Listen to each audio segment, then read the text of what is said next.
Hey guys, welcome to the art blog. Today we will be creating a typography project based on Charles Demuth's famous painting, I Saw the Figure Number 5 in Gold. This painting was created in 1928 and it's actually oil paint on cardboard. The painting is rumored to be influenced by the poem The Great Figure by William Carlos Williams. Demuth founded a new art movement in the 1920s known as Precisionism. Precisionism combines cubism with a futuristic twist using industrial and modern themes. Here's an example of what we will be creating today. You'll have a grid in Microsoft Word. You'll also have varying fonts. You'll have sans serifed and serifed. Things to keep in mind for this project. You need to choose 5 to 7 letters, numbers, or characters that you will use in your composition. The letters and the numbers can have meaning or they can be completely random. The choice is yours. The letters do need to overlap, twist, rotate, and have letters go off the page. This will make your composition more interesting. Try and create a focal point as well.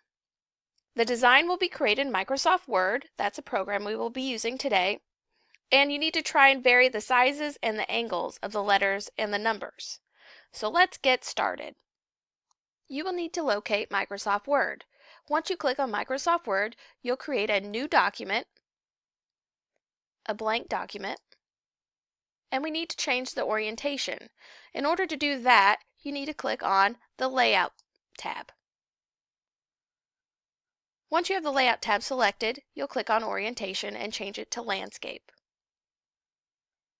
You can adjust the size on your screen by holding down Control, Alt, and the scroll on the mouse key. That makes it zoom in or zoom out, depending on your desired view of the project. Next, we need to click the Align tab right here.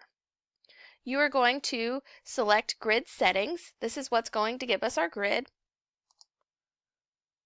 And we're going to make sure that the Display Grid Lines on the screen is clicked. Next, we need to change the vertical and the horizontal entries. We want to change those both to 12. Click OK. You can see now we have a partial grid on our paper. This is going to match what we will use on our drawing pad. So we have 1, 2, 3, 4, 5, 6. We're going to fix that later. And 1, 2, 3, 4 down. Exactly what we'll need when we actually begin drawing this on paper. Next comes the fun part. You get to click Insert, and we will be creating word art. So you'll click on Word Art, and you'll pick the outline lettering. From there, it will already be selected. Hit the backspace button and choose one of your characters, letters, or numbers. We can also change the outline color to black, but you need to highlight first. Then you can change it to black.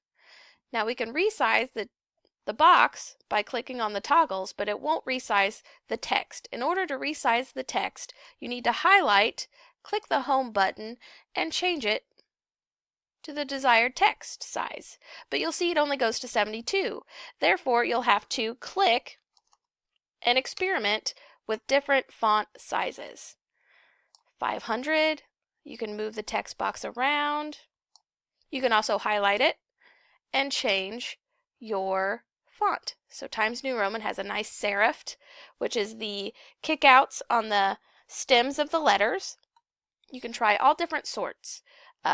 Text, Roman, this is a Gothic type font. The choices are abundant. And then you will just place those in the desired spot. Now you can move them around, you can rotate them, you can have them go off the page. Anything that you want. You can see here after lots of clicking and debating, I've chosen my final design and it is still on the grid. The only problem is that when you go to hit File Print, the grid won't be there. The grid acts as kind of a guideline while you're creating, but we want it to stay permanent so that our drawing will be easier to replicate onto paper.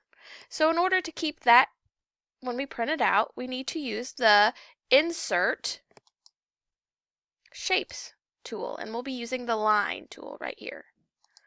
And what you're going to do is basically just trace over the lines by clicking and dragging on what's already there. And you can pick whatever color of grid you want. Then you'll go back and click the line tool and drag on the grid line. You'll do this on all of them, and you really want to make sure that you get the ends. And you kind of have to guesstimate on that one, this last one over here. And you want to keep them straight, as straight as you can. And you really want to focus on the top grid too. We want it to be completely encased. That includes the bottom as well, this bottom line right here. We're creating a grid that is 1, 2, 3, 4, 5, 6 across, and 1, 2, 3, 4 down. So really focus on getting those lines straight. Once you have all your grid lines made, you will need to save it onto the student folder. Don't save it on your computer, but actually find your student drive and save it. You'll also need to print 2 copies. But before you print 2 copies, please click on the header section, that's the top section of the paper, and type your name. This way there's no confusion on whose picture is whose.